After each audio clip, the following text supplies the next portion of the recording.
जिनकी क्लास है वो अटेंड नहीं कर, तो उनको जो है ये वीडियो जो है YouTube के माध्यम से हम लोग कोशिश करेंगे कि मिले।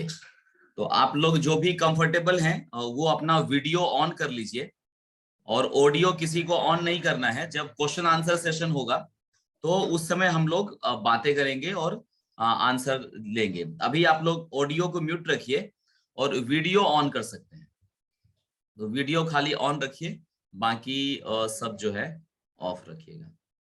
सेशन स्टार्ट हो रहा है। अक्षय, 2-3 लोग वेटिंग में हैं। चलिए, नमस्कार दोस्तों, हमारे इस YouTube वीडियो में आप लोगों का स्वागत है। मैं हूं दिवाकर झा, आपका दोस्त। दोस्तों, आज जो है हम लोग इकट्ठा हुए हैं गौरव शर्मा जी की जो सक्सेस स्टोरी है वो सुनने के लिए। तो गौरव शर्मा जी के बारे में मैं आपको बता दूं कि गौरव जी जो है वो 2019 बैच से, जो एसएससी सीजीएल का 2019 है, 2019 बैच से जीएसटी इंस्पेक्टर इनको मिला हुआ है। और लकली ये मेरे ही ऑफिस में काम करते हैं जहां पर मैं काम कर रहा हूँ, और वहीं पर हमारी फेस टू फेस मुलाकात हुई है। हालांकि मेरे YouTube चैनल को ये पिछले 1-1.5 साल से फॉलो कर रहे थे। तो और सबसे अच्छी बात अभी जस्ट आई है एसएससी सीजीएल 2020। एसएससी सीजीएल 2020 में गौरव जी ने बहुत जबरदस्त, मतलब 140 रैंक, ऑल इंडिया 140 रैंक। आप इमेजिन करो, 30-32 लाख लोग एग्जाम में बैठते हैं और उसमें से 140 रैंक लेके आना बहुत बड़ी बात है।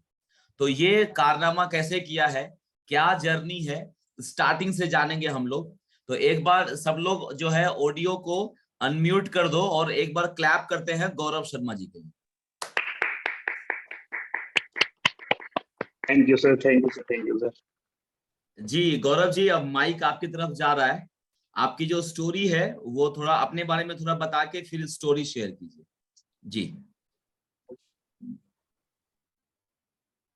तो मैंने अपनी एसएससी की जर्नी अपने कॉलेज के फाइनल ईयर के साथ स्टार्ट करी थी।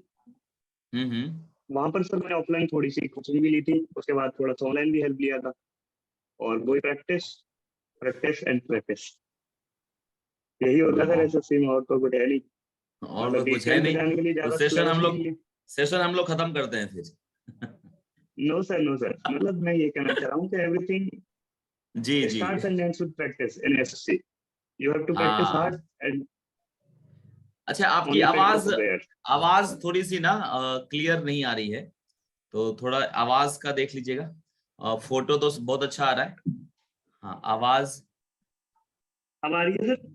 हाँ ठीक है। तो चलिए, सबसे पहले आपका जो फैमिली बैकग्राउंड है वहां से शुरू करते हैं कि कहाँ के रहने वाले हैं, पापा मम्मी और फैमिली में कौन कौन है, फिर हम लोग आगे स्टार्ट करेंगे। यस सर जी। तो मैं सर धौलपुर राजस्थान से बिलोंग करता हूँ, और मेरे फैमिली में हम 5 मेंबर्स हैं, पापा मम्मी और एक बड़ा भाई, एक छोटा भाई और मैं। तो पापा मेरे राजस्थान आर्मी कांस्टेबल में है, और मम्मी हाउस वाइफ है, और मैं यहाँ जॉब करता हूँ, और छोटे भाई और बड़े भाई तैयारी कर रहे हैं, प्रिपरेशन कर रहे हैं। तो आपका जो बैकग्राउंड है वो इंजीनियरिंग बैकग्राउंड है, right? No sir, no sir, science background है सर मेरा। BSc in physics chemistry and mathematics. You have done BSc physics chemistry math. Yes sir. Okay, yes ठीक सर। है। तो ग्रेजुएशन के साथ में ही तैयारी शुरू कर दिया था आपने, या बाद में कुछ किया ग्रेजुएशन के बाद? तो मैंने अपने फाइनल ईयर के साथ टेंशन हुई थी सर, फाइनल ईयर के बाद, और फाइनल ईयर के बाद ही ये पेपर हुआ और मेरा सिलेक्शन हो गया। पहला अटेम्प्ट था सर मेरा सीजीएल का, तो 2019 में मैं ग्रेजुएट हुआ था। अच्छा, 2019 का ये एक मिनट मैं रोकना चाहूंगा। कोई कंफर्म करना, मुझे आवाज क्लियर नहीं आ रही है या सबको आवाज क्लियर नहीं आ रही है? सुमेध, आवाज क्लियर है सर की? नहीं सर, बहुत अटक अटक के आ रही। अटक अटक के आ रहा है ना, मतलब हम लोगों की आवाज सही है। गौरव जी, ब्लूटूथ को हटा दीजिए, तो शायद ब्लूटूथ के कारण दिक्कत आ रही है, उसको हटा के एक बार। हाँ, अब आवाज सर आ रही है सर क्लियरली। हाँ। और फोन को फिक्स कर दीजिएगा एक जगह, फोन को एक जगह फिक्स कर दीजिए जिससे कि वो हाँ मूव नहीं करे, तो फिर मेरे ख्याल से आवाज क्लियर रहेगी। Okay sir. हाँ, अभी आ गया कि अभी आवाज क्लियर आ रही है। हाँ, ब्लूटूथ के कारण लगता है दिक्कत आ रही थी। जी गौरव जी, आपने बताया कि फाइनल ईयर के साथ में ही आपने तैयारी शुरू की थी, तो पहला अटेम्प्ट जो था वो एसएससी सीजीएल 2019 वाला था। Yes sir, yes sir. और जिससे आपको जीएसटी इंस्पेक्टर मिला हुआ है, right? Yes sir, yes sir. Okay, बहुत बढ़िया। तो कैसे किया ये कारनामा, पहले ही अटेम्प्ट में आपने झंडे गाड़ दिए? सर मैंने फाइनल ईयर के साथ जब ऑफलाइन कोचिंग ली थी सर, उस टाइम पे मैंने काफी अच्छी तरीके से प्रिपेयर किया था। प्रीवियस ईयर मॉक्स लगाए थे, प्रीवियस ईयर टेस्ट दिए थे, और ऑनलाइन हेल्प ली थी सर, और प्रैक्टिस करी थी, और चैप्टर वाइज नोट्स दिए थे सर। उनके सॉल्यूशन ज्यादा इंपॉर्टेंट थे सर, सॉल्यूशन भी ढंग से दिए थे। मेरी वीकनेसेस क्या है वो मैंने जानी, फिर उन पर वर्क किया सर। फिर एक बार ठीक हो जाता है, फिर फर्क नहीं पड़ता सर पहला अटेम्प्ट है, लास्ट अटेम्प्ट है, कौन सा अटेम्प्ट है, फिर हो जाता है सर। ओके, चलिए हम लोग जो है एक एक करके अभी एक एक्चुअली 2022 वाला जो है एसएससी सीजीएल वो दिसंबर में होने जा रहा है, और अभी पैटर्न यस सर, यस लगभग सर, चेंज हो गया है। जो क्वालिफाई हो गया यस है सर। 2022 वाला जो प्री है, और फिर मेंस है। तो इसी के रिगार्डिंग बहुत लोग जो है वेट कर रहे हैं, बहुत लोगों के पास बहुत सारे क्वेश्चंस हैं। तो मैं एक एक करके सबके क्वेश्चंस लेता हूं, और फिर हम लोग बीच बीच में बातें करते रहेंगे। अभी कौन ओके। है जो सबसे पहले क्वेश्चन पूछना चाहता है? सबसे पहला क्वेश्चन कौन पूछने वाला है? गौरव शर्मा जी से क्वेश्चन पूछेंगे अक्षय जी। अक्षय, अपने आप को अनम्यूट कीजिए और वीडियो भी ऑन कर लीजिए। सब लोग वीडियो ऑन करो कम। हाँ अक्षय, पूछिए आपका सवाल। Good afternoon sir. Good good afternoon. Afternoon. अच्छा। हाँ sir during the whole journey, तो how did you motivated yourself, क्योंकि बहुत सारे ड्रॉबैक्स आ जाते हैं, सेटबैक्स आ जाते हैं हम सबकी लाइफ में। So how did you motivated yourself, like long term goals की शॉर्ट टर्म गोल्स आप कैसे किया करते थे, like and how many hours did you put how many hours of efforts आप पूरे दिन लगाते थे, like can you please share your daily routine and how did you motivated yourself in your whole journey Gaurav sir please. Okay okay okay. मतलब I make small targets, मतलब छोटे छोटे targets बनाओ, फिर उन्हें पूरे करो, फिर उनकी खुशी लो कि हाँ हमने आज जो टारगेट बनाया था एक चैप्टर का, तो वो चैप्टर कंप्लीट कर लिया है। इंग्लिश का थोड़े से मतलब 100 वर्ड्स के लिए टारगेट बनाया था, वो कर लिए हैं। जीके का मान लो कोई एक चैप्टर हिस्ट्री का हुआ, या इकोनॉमिक्स का हुआ, पॉलिटी का हुआ, वो चैप्टर कंप्लीट कर लिया है। ये छोटे छोटे टारगेट्स बनाओ, फिर एक बार सिलेबस को कंप्लीट करो। ये मत देखो सिलेक्शन होगा या नहीं होगा, पहले एक बार पूरे सिलेबस को कंप्लीट करो, 5-6 महीने 7 महीने जितने ले सकते हो लो, उसे ढंग से कंप्लीट करो, बेसिक्स को ढंग से कंप्लीट करो, कोचिंग जो करिए उसके नोट्स ढंग से रिवाइज करो।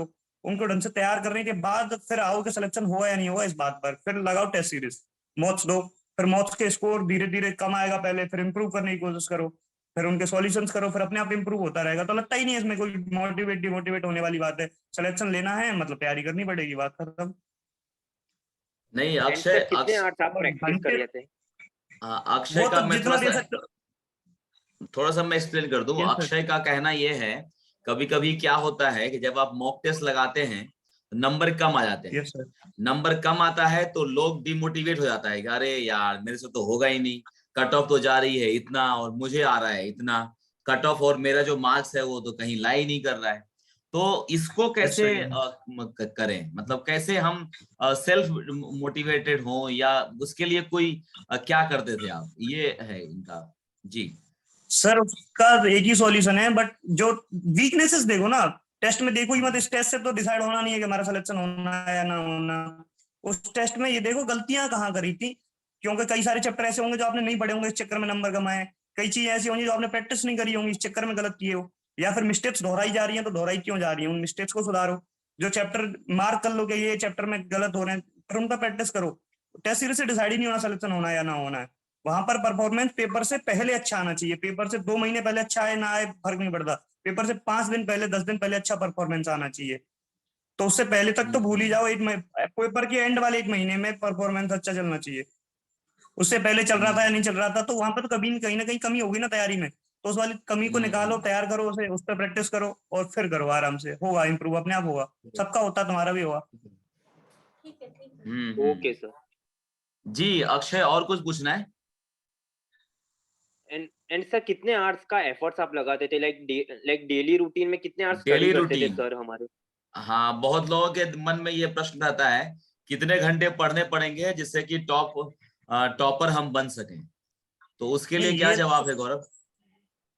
सर ये तो पर्सनल कैलिबर पे डिपेंड करता है सर। मेरे दोस्त थे जो 5-5-6 घंटे पढ़ के भी सिलेक्शन ले लिए, मुझे 8-8-9-9 घंटे भी पढ़ना पड़ा। और कई दोस्त ऐसे भी थे जिन्हें 12-12 घंटे पढ़ के सिलेक्शन लेना पड़ा। कई ऐसे थे जिन्होंने खूब पढ़े बट फिर भी सिलेक्शन नहीं हुआ। तो ये तो सर पर्सनल कैपेसिटी पे डिपेंड करता है। जब तुम्हें सेटिस्फेक्शन मिलने लग जाए, 6 घंटे में सेटिस्फाई हो रहे हो कि हाँ तैयारी बहुत है, तो फिर 6 बहुत है। अगर तुम्हें लग रहा है 8-9 घंटे पढ़ के भी लग रहा है कि अभी भी कम रह गए, तो और पढ़ो। पर्सनल अंदर से लगना चाहिए कि हाँ हम काफी पढ़ लिए। ये है सर। इसमें घंटे का तो क्या है, मतलब एवरेज ले लो, 7 से 8 घंटे पढ़ लो काफी है। और ज्यादा कर सकते हो तो अच्छी बात है। हाँ, मतलब Okay, मिनिमम 7-8 घंटे अक्षय पढ़ना पड़ेगा। और अगर आपका कोई सेक्शन वीक है तो ऑब्वियस है वो 7 घंटे जो है 9 घंटे में कन्वर्ट भी करना पड़ेगा, अगर डिमांड ऐसा रहा सिचुएशन का तो। ठीक है, yes sir, yes sir. Okay Akshay, thank you. Next कौन है जिनको कुछ पूछना हो? और कोई है जिनके मन में कोई प्रश्न है वो पूछ सकते हैं। 2022 के हिसाब से भी पूछ सकते हो, जो एसएससी सीजीएल 2022 दिसंबर में होने जा रहा है। बस मेरे ख्याल से मुश्किल से 1 महीना समय है। जी सुमेध, यस सर। पूछिए। आपका भी वीडियो हाँ ऑन कर सर, लीजिए सुमेध।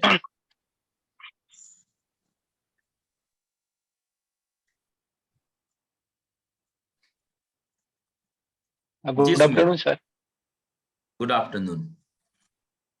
सर एक्चुअली मेरा जीएस को लेके थोड़ा बहुत कंफ्यूजन हो रहा है सर। मैंने 2-3 टॉपिक मतलब सब्जेक्ट किए हैं, लेकिन उसमें कुछ स्कोर बढ़ ही नहीं रहा। 7-8 ही मतलब कंटिन्यू एवरेज।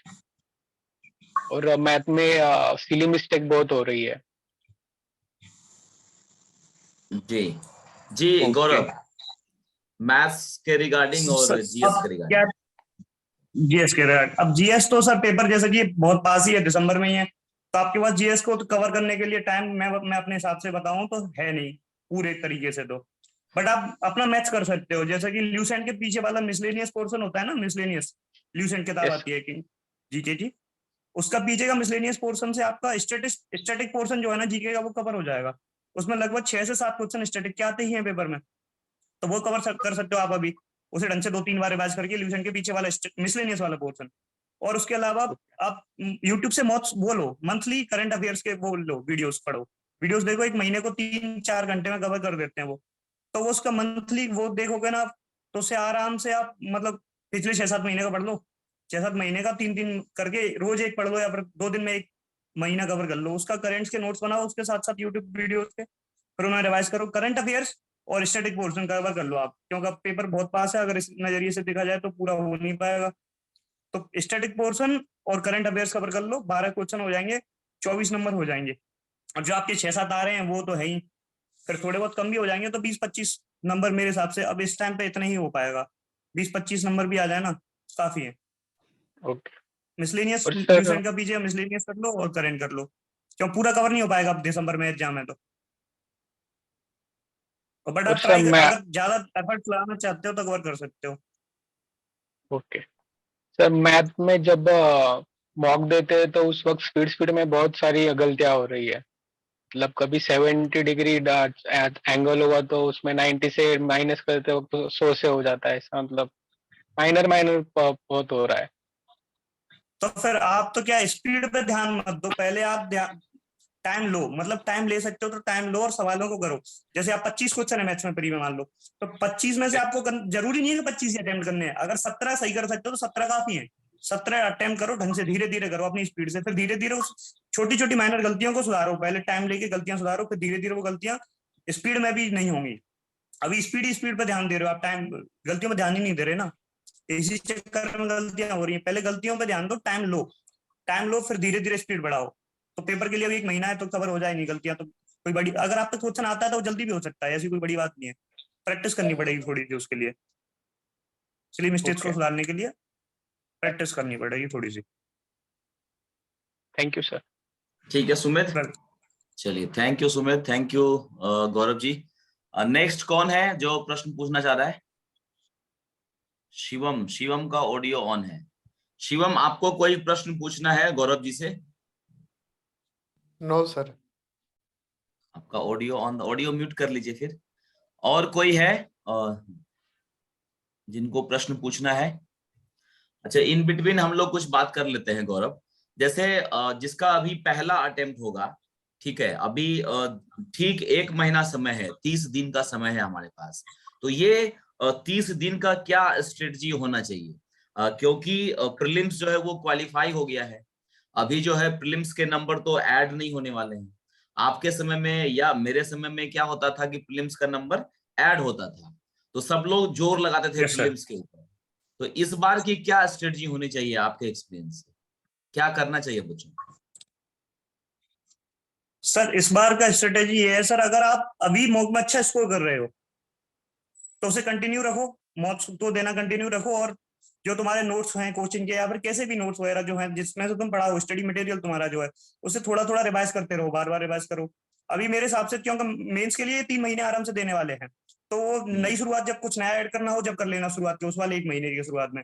अभी तो जो तुमने पहले पढ़ रखा है, नोट्स हो, कोचिंग के नोट्स हो या फिर पर्सनल नोट्स बनाए हो, जो भी उन्हें रिवाइज करो, मॉक टेस्ट देते रहो, मॉक टेस्ट का सॉल्यूशन करते रहो, जो गलतियां हो रही हैं उन्हें सुधारते रहो साथ ही साथ, बस यही है। कंटिन्यू रखो, मतलब जैसी तैयारी चल रही है उसे कंटिन्यू रखो। अगर सिलेबस कवर नहीं हुआ है तो अभी इस बार क्या है, क्वालिफाइंग है प्री, तो आप सिलेबस को कवर भी कर सकते हो। ये जरूरी नहीं है कि आपको पुराना पढ़ना ही नहीं है, नया। इस बार क्या क्वालिफाइंग है तो अगर आप ठीक ठाक स्कोर कर रहे हो तो नया भी पढ़ सकते हो। पहले तो क्या होता था, मार्क्स जुड़ते हैं तो फिर स्कोर मैच करना पड़ता है। जब मैं स्कोर मैच करना है तो नई चीजें नहीं डाल सकते हम तैयारी में, बट अभी इस बार क्वालिफाइंग है तो नई चीजें भी डाल सकते हो आप बिल्कुल। तो तैयारी कितने करने में। मॉक लगाना जो है वो सही रहेगा क्वालिफाइंग के हिसाब से, सर मॉक्स का अंदाजा? नंबर तो सर कह ही नहीं सकते। एक दिन मॉक्स लगा लो, दूसरे दिन सॉल्यूशन कर लो, फिर एक दिन मॉक्स लगा लो, फिर दूसरे दिन सॉल्यूशन कर मतलब लो। 15 1 घंटे का ही 15 तो मॉक मॉक्स भी लगाया तो काफी रहेगा नहीं? काफी है सर, काफी। मॉक्स का सॉल्यूशन 15। ज्यादा इंपॉर्टेंट है सर। हम्म। 15 तो आप लगाओ या कैसे 10 करते लगाओ थे? फर्क नहीं जैसे पड़ता। जैसे मॉक दिया आपने, उसके बाद क्या करते थे आप? सर मैं अल्टरनेट डेज को देता था, प्री का मॉक मैं अल्टरनेट डेज को देता था। आज मॉक दिया, कल 1.5-2 घंटे निकाल के सॉल्यूशन किया, फिर परसों दोबारा से मॉक दिया, फिर 1.5-2 घंटे में। अगर 1.5-2 घंटे में सॉल्यूशन नहीं भी हो पा रहा है तो मैं अपने टाइम टेबल को डिस्टर्ब नहीं करता था, उसको फिर अगले दिन सॉल्यूशन करता था, फिर उसके बाद 2 दिन बाद मॉक देता था। मतलब टाइम टेबल में फिक्स था कि 1.5 घंटे मॉक का सॉल्यूशन है तो 1.5 घंटे में कंप्लीट हुआ, ठीक है, ना हुआ तो अगले दिन उस वाले 1.5 घंटे में से सॉल्यूशन करना है। बट टाइम टेबल को डिस्टर्ब नहीं करना है मौत के चक्कर में। मौत देना भी जरूरी है, और बट सिर्फ मौत से काम भी नहीं चलेगा। ये है सर। अच्छा, कुछ कुछ बच्चे जो है मान लीजिए अभी स्टार्ट कर रहे हैं तैयारी, ठीक है, 2022 के हिसाब से नहीं, उसके पास 1 साल का समय है, अगले साल देना है। तो इनिशियल फेज में क्या क्या यस सर। चीज करना होता है एसएससी एग्जाम को क्वालिफाई करने के लिए? सर इनिशियल फेज में तो सर बेसिक्स पे ध्यान दो पहले। एक बार अगर आपके पास टाइम है और रिसोर्सेज हैं तो एक बार कोचिंग ले लो, ऑनलाइन या ऑफलाइन जैसे भी ले सकते हो। तो ऑफलाइन ज्यादा बेटर है मेरे हिसाब से। अगर ऑनलाइन ले पा रहे हो तो ऑनलाइन भी अच्छा है, दोनों ही अच्छे प्लेटफॉर्म्स हैं। अगर आप ज्यादा सीरियस हो तो ऑनलाइन लो, अगर कम मतलब आपको लगता है कि आपको मोटिवेशन की जरूरत है एक्सटर्नल की, तो फिर ऑफलाइन ले लो, क्योंकि टीचर थोड़ा बहुत मोटिवेट भी करते रहेंगे। फिर कोचिंग लो, फिर कोचिंग के नोट्स प्रिपेयर करो ढंग से, और इधर उधर से भी जो मतलब इस एक फिक्स सारी किताबें हैं, मतलब कई सारी किताबें हैं, स्टैंडर्ड बुक्स हैं, वो सभी पढ़ते हैं, तो उन्हें भी ले लो अभी से तैयारी में। फिर उनसे धीरे धीरे बेसिक्स डेवलप करो। फिर थोड़ी बहुत अगर आप आगे वाले एग्जाम के लिए तैयारी कर रहे हो तो न्यूज़पेपर वगैरह भी हैबिट में डाल सकते हो, उससे थोड़ा सा इंग्लिश में जल्दी हो जाता है। न्यूज़पेपर वगैरह हैबिट में डाल दो। और जो और ज्यादा वैसी किताबें होती है, वर्ड पावर मेडी जी आते हैं, एक नॉर्मल यूज की काफी अच्छी किताबें आती है। तो अभी आपके पास टाइम है तो उसे धीरे धीरे एक एक 2-2 चैप्टर करते हो, उसे कंप्लीट करो, 1-2 बार हो जाए तो। और ब्लैक बुक ऑफ वोकैबुलरी हुई, 1-2 बार उन्हें कंप्लीट कर सकते हो, और कोचिंग जो भी है उसके नोट्स साथ ही साथ तैयार करो नोट को। फिर अभी मॉक्स पे भी ध्यान नहीं देना है अभी शुरुआत में। आप ऐसा कर सकते हो, चैप्टर वाइज मॉक्स दे सकते हो। जैसे एक चैप्टर मैथ्स का कवर कर लिया कोचिंग पे आप कहीं भी, तो फिर उसके मॉक्स ला लिए, उसमें जो गलतियां हो रही हैं वो सुधार ली। फिर ऐसे ही हर सब्जेक्ट के साथ ऐसा कर सकते हो। जैसे जैसे जैसे चैप्टर कवर करो उनके मॉक्स देते रहो, चैप्टर वाइज मॉक्स तो जब तक अभी पूरे मॉक्स देने की कोई जरूरत नहीं है अगर आप 2023 के पेपर की तैयारी कर रहे हो तो। अच्छा, बहुत लोगों के दिमाग में बुक्स को लेके भी ये कंफ्यूजन रहता है, तो आप सब्जेक्ट वाइज बुक्स जो है वो थोड़ा अगर बता सकें, आपने क्या रेफर किया था मैथ्स के लिए, रीजनिंग के लिए अलग अलग? Yes sir. सर इंग्लिश के लिए सबसे पहले मैंने सर इंग्लिश के लिए देखता हूँ सर। इंग्लिश में वर्ड पावर मेडी जी आता है, अगर आपके पास टाइम है तो नॉर्मली उसकी एक किताब आती है, काफी अच्छी किताब है सर वोकैबुलरी के लिए। काफी अच्छी वोकैब डेवलप करती है और बिल्ड मतलब बेसिक्स वोकैब के ढंग से क्लियर कर देती है, कौन सी चीज कहाँ से आती है, कौन से रूट वर्ड्स होते हैं, क्या क्या होता है। फिर उसके बाद सर एक आती है ब्लैक बुक ऑफ वोकैबुलरी के नाम से सर। क्योंकि अभी तो एसएससी प्रीवियस ईयर पैटर्न पे चल रहा है, जब एसएससी चेंज होगा अगर एसएससी ने पैटर्न चेंज किया, क्वेश्चंस का प्रीवियस ईयर रिपीट करना बंद किया, तो फिर दिक्कत आएगी। फिर उसके लिए क्या, पहले से तैयार रहो ना, तो फिर उसके लिए ब्लैक बुक ऑफ वोकैबुलरी काफी अच्छा है। और सर नीतू सिंह वाला जो पेडी कैंपस का आता है, उसका वॉल्यूम 1 वॉल्यूम 2 भी पढ़ सकते। वॉल्यूम 1 तो कंपलसरी है एक तरीके से मेरे हिसाब से देखा जाए तो ग्रामर के लिए। वॉल्यूम 2 कर सकते हो, वो ऑप्शनल है, आपको करना है तो अच्छी बात है, वरना कोई दिक्कत नहीं है। फिर सर बाजी ये सारी चीजें कवर होने के बाद अपन आते हैं कॉम्प्रहेंशन पे। कॉम्प्रहेंशन के लिए न्यूज़पेपर अगर आपकी हैबिट है तो काफी अच्छा है सर, और नहीं है तो फिर कोई एनसीईआरटी जो इंग्लिश की एनसीईआरटी किताबें जो आती हैं 8th 9th 10th वगैरह, किसी की भी मतलब एक रीडिंग की हैबिट बनाने के लिए ले लो। और फिर एमबी पब्लिकेशन या फिर किरण के लिए प्रैक्टिस के लिए किताब ले सकते हो आप, एमबी या किरण, ये तो हो जाएगा पूरा इंग्लिश का। मतलब मैंने किरण रेफर करी थी क्योंकि उसमें चैप्टर वाइज दे रखा है। एमबी में क्या है, सेट्स वाइज दे रखा है, मतलब पूरा एक पेपर, फिर दूसरा पेपर, फिर तीसरा पेपर। तो आप या तो फिर एमबी ले सकते हो या फिर किरण ले सकते हो। किरण में अगर चैप्टर वाइज प्रैक्टिस करनी है तो किरण ले सकते हो, किरण भी काफी अच्छी है। और ये हो गया इंग्लिश। फिर मैथ्स में तो सर बुक का कोई रोल नहीं होता सर, मैथ्स में किसी बुक का कोई रोल नहीं होता। मैथ्स आप अगर कोचिंग करते हो तो उस कोचिंग के नोट्स को ढंग से करो। कोचिंग के नोट्स को कितनी बार करो, 5 बार 10 बार, जितनी बार कर सकते हो प्रैक्टिस उन्हीं से करो। फिर मॉक्स का रोल होता है सर मैथ्स में main. Test chapter wise notes लगाओ, फिर उनके सॉल्यूशन करो। फिर और किसी वेबसाइट्स पे जाके उसके चैप्टर वाइज नोट्स लगाओ, फिर उसके सॉल्यूशन करो। जहां जहां गलतियां हो रही हैं उन सारी गलतियों को नोट करके उन्हें सुधार लो, और मैथ्स हो जाएगा। मैथ्स ये नहीं कहता मैं, मतलब मैथ्स में जरूरी नहीं है किसी किताब से पढ़ो, कोई कोचिंग ले लिया तो उसके नोट्स करो और प्रैक्टिस मैथ्स से करो। मैथ्स में प्रीवियस ईयर क्वेश्चन मेंस है, मेंस के लिए दे रहे हो तो भी previous year main maths main है, और प्री के लिए दे रहे हो तो भी मेंस मेन है सर। मैथ्स में मैथ्स और कोचिंग के नोट्स ना भी हो और किसी दूसरी कोचिंग के नोट्स ले लो, या फिर कोई टीचर की फिर किताब रेफर कर सकते हो आप। जैसे कि पहले चलता था इतनी मोटी राकेश यादव वाली पब्लिकेशन वाली किताब करनी है, तो अभी भी कर सकते हो, कोई बड़ी बात नहीं है, कि उसमें भी सारे प्रीवियस ईयर के क्वेश्चन इकट्ठे कर रखे हैं उन्होंने। अगर एक जगह पे चाहिए तो ऐसे रेफर कर सकते हो, वरना फिर कोई दिक्कत नहीं है। और रीजनिंग के लिए तो सर अगर आपका मैथ्स ठीक ठाक है तो रीजनिंग तो प्रीवियस ईयर क्वेश्चन से हो जाती है सर। रीजनिंग के लिए कोई जरूरी नहीं है कोई किताब रेफर करनी ही करनी है, वरना फिर पीयूष वार्षणेय सर की एक आती है, कैरियर लेवल पे पढ़ाते हैं पीयूष वार्षणेय सर, उनकी भी काफी अच्छी किताब आती है, वो भी प्रीवियस ईयर डाल रखी है उन्होंने, और थोड़ा बहुत खुद का कंटेंट है उनका, वहां से रेफर कर सकते हैं सर।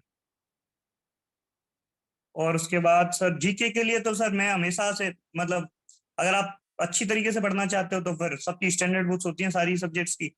और साइंस को आप ल्यूसेंट में से कवर कर सकते हो।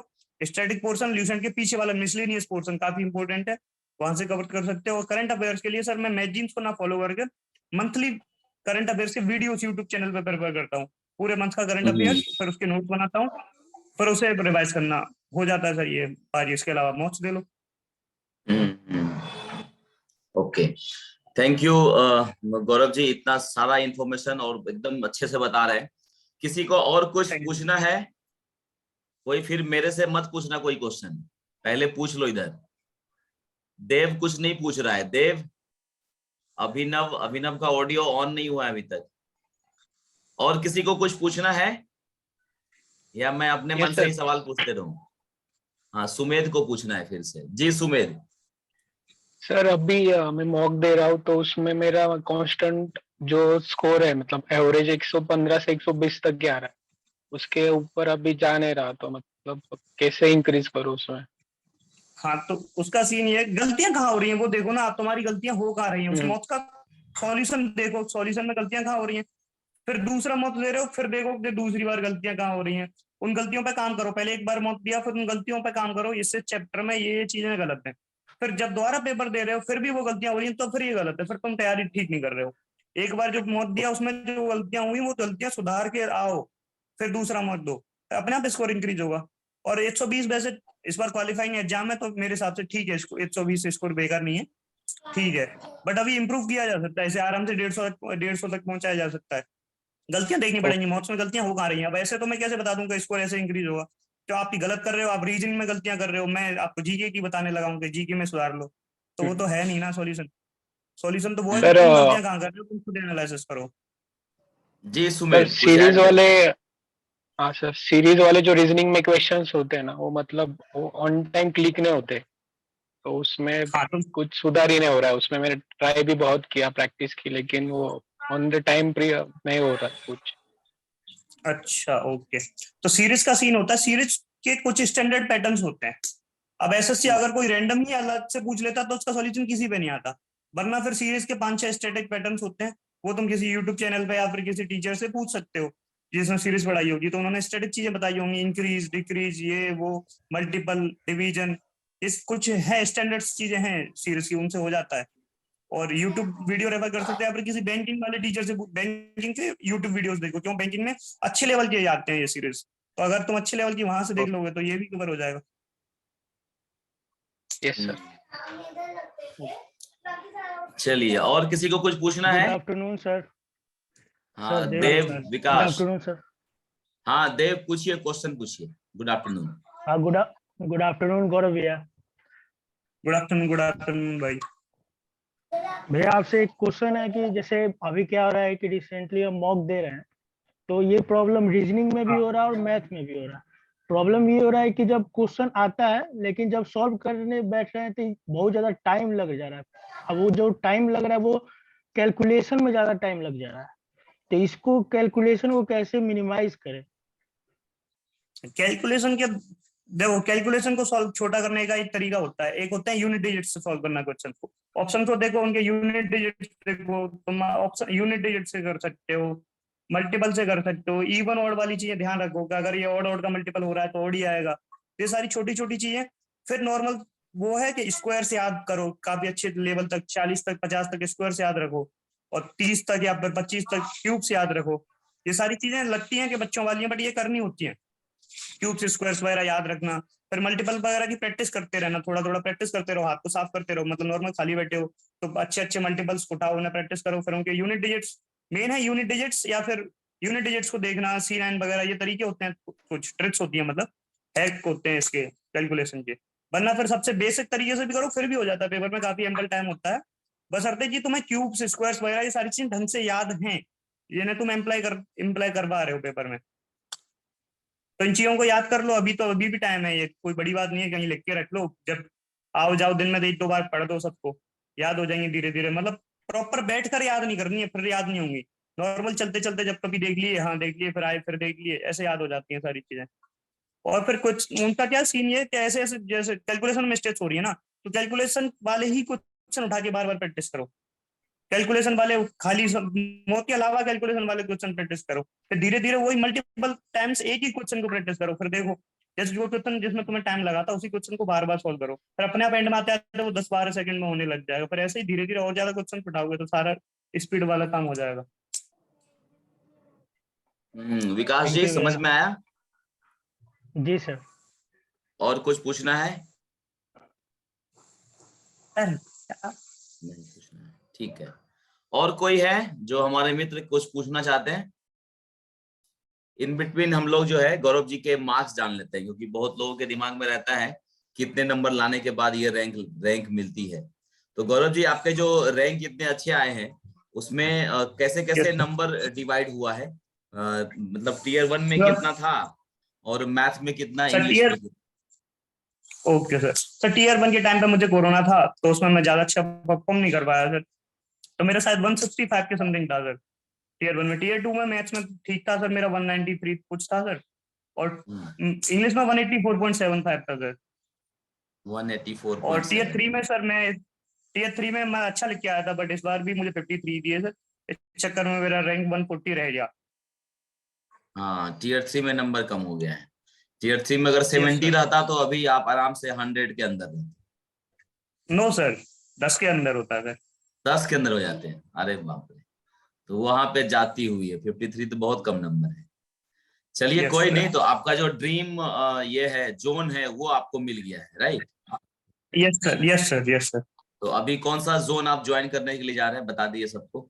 सर मैं जयपुर जोन लूंगा सर। एक्साइज अच्छी पोस्ट है सर, ये एक्साइज इंस्पेक्टर की भी काफी अच्छा काम भी है, काफी अच्छी पोस्ट है, सुकून भी है, मतलब ये एक तरीके से देखा जाए तो मतलब काफी अच्छी पोस्ट है। और मैं जैसे राजस्थान से बिलोंग करता हूँ तो मैं जयपुर जोन को प्रेफर करूंगा इस बार, तो काफी अच्छा रहेगा। तो अगर होम स्टेट वाला जोन मिल जाता है तो ये जॉब काफी अच्छी है सर। सही बात है। चलिए, और लोगों को कुछ पूछना है? नहीं पूछना है। कोई संदेश गौरव जी, एक छोटा सा संदेश दे दीजिए नए बच्चों के लिए। अगर करना है तो करना है, प्रैक्टिस करो, मॉक्स लगाओ, मॉक्स के सॉल्यूशन देखो, गलतियां जो हो रही हैं उन्हें सुधारो। गलतियां सुधारने का काम है, एसएससी में है ही कुछ नहीं, बस सिर्फ जो गलतियां हो रही हैं उन्हें सुधारते रहो और प्रैक्टिस करते रहो, हो जाएगा अपने आप, कोई बड़ी चीज नहीं है। चलिए, thank you Gaurav ji, thank you आप सबों को जुड़ने के लिए, thank you very much. Thank you sir.